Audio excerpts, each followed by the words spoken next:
10월 30일 드디어 기다리고 기다리던 소식이 나왔습니다. 바로 미중 무역 협상이 타결됐다는 건데요. 이건 뭐 누가 봐도 엄청난 호재잖아요.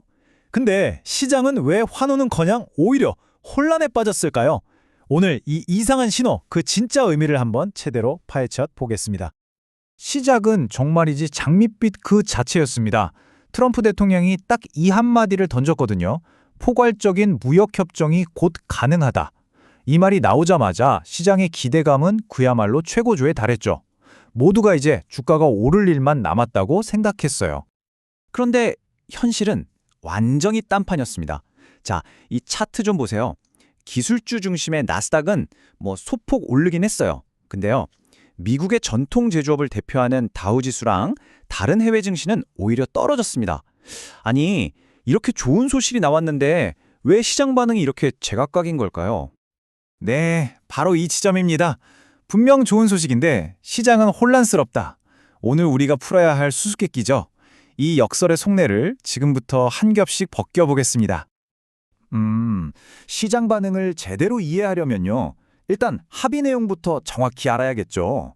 도대체 미국과 중국이 뭘 주고받았는지 그 구체적인 내용부터 한번 살펴보겠습니다. 자, 이 표를 보시면 한눈에 들어옵니다. 이게 바로 합의의 핵심이에요. 미국은 관세 인하라는 아주 큰 선물을 내줬고요. 중국은 미국의 첨단 산업에 없어서는 안 될 희토류, 그리고 정치적으로 아주 민감한 농산물 카드로 화답을 한 거죠. 전형적인 기브앤테이크 협상이라고 볼 수 있습니다. 근데 이번 합의에서 진짜 중요한 건 바로 이 숫자 하나에 다 담겨 있습니다. 47%. 미국이 기존에 무려 127%에 달하던 관세를 절반 이하인 47%로 확 낮춰준 거예요. 이건 정말 돌파구라고 불릴 만한 그야말로 파격적인 양보였던 거죠. 자, 이제부터가 진짜 퍼즐의 핵심입니다. 이렇게까지 명백한 호재가 터졌는데 왜 시장의 표정은 그렇게 달랐을까요? 지금부터 그 이유를 한번 제대로 분석해 보겠습니다. 시장의 반응은 종말이지 딱 둘로 갈렸어요. 먼저 미국부터 볼까요? 기술 기업들은 와, 좋다 하면서 환호했는데 제조업계는 이제 값싼 중국 제품이랑 더 경쟁해야 하네 하면서 오히려 주가가 떨어졌습니다. 한편 아시아 시장은요, 분위기가 전반적으로 싸늘했어요.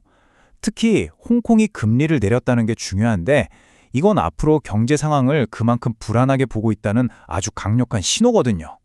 사실 투자자들이 보고 있었던 게 이 미중 무역 합의 하나만은 아니었습니다. 같은 시각 세계 다른 곳에서는 이 좋은 소식을 덮어버릴 만큼 시장을 흔들 만한 또 다른 중요한 사건들이 벌어지고 있었거든요. 자, 그렇다면 무역 합의라는 이 좋은 소식을 집어삼킬 만큼 강력했던 그 숨겨진 변수들, 과연 무엇이었을까요? 시장의 발목을 딱 잡은 건 바로 이 세 가지였습니다. 첫째, 미국이 30년 만에 핵실험을 다시 검토한다는 소식.